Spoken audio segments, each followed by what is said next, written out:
Diabetes mellitus. Let's understand about its type, what are the main causes behind this, and what are the major risk factors which are associated with diabetes. So whenever there is a high blood sugar level in your bloodstream, everybody get concerned.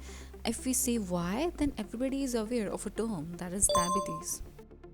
So let's first understand this, what exactly it is. So as per the WHO, diabetes is defined as a chronic metabolic disorder that is characterized by the elevated blood sugar level, which may cause damage to the visceral organs.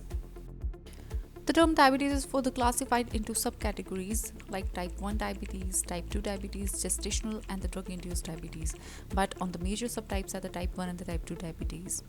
In type 1, the body is not able to make enough insulin because of the type 4 hypersensitivity of a cell-mediated immune response, which results its own T cells to attack the pancreas beta cells, which causes increased glucose level as well as causes a complication of the diabetic ketoacidosis that results into the formation of the ketone bodies by liver.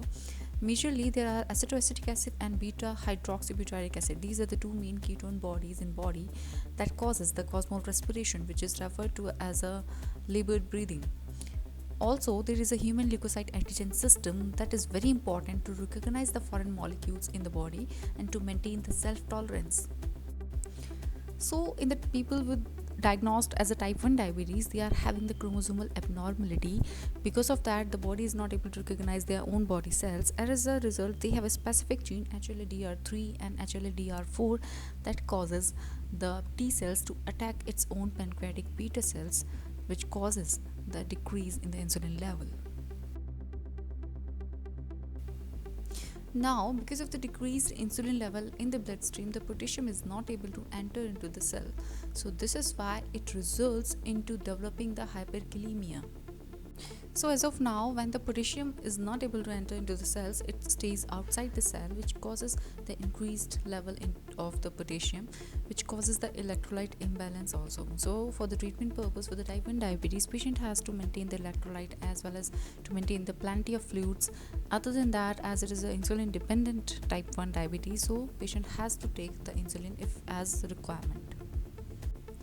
Now let's have a look on the type 2 diabetes, where the pancreas is making enough of the insulins from beta cell of pancreas, but the cell receptor are not able to accept that, which results into the insulin resistance in the body.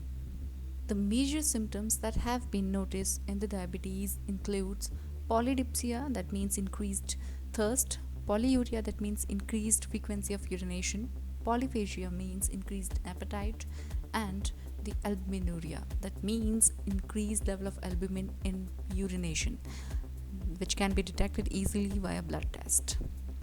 Now let's understand how to diagnose it. So it's very easy. We can diagnose it with the HbA1c that helps to recognize about the last 3-month update about glucose level.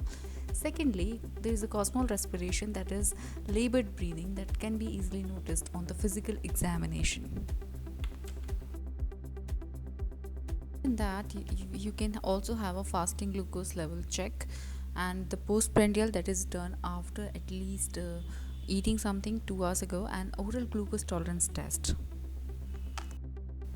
Till that, thanks for the watching, and see you in the next video. And do not forget to subscribe to my channel and also press the bell icon so that you will get notified whenever there is a new upcoming video. Thanks for the watching.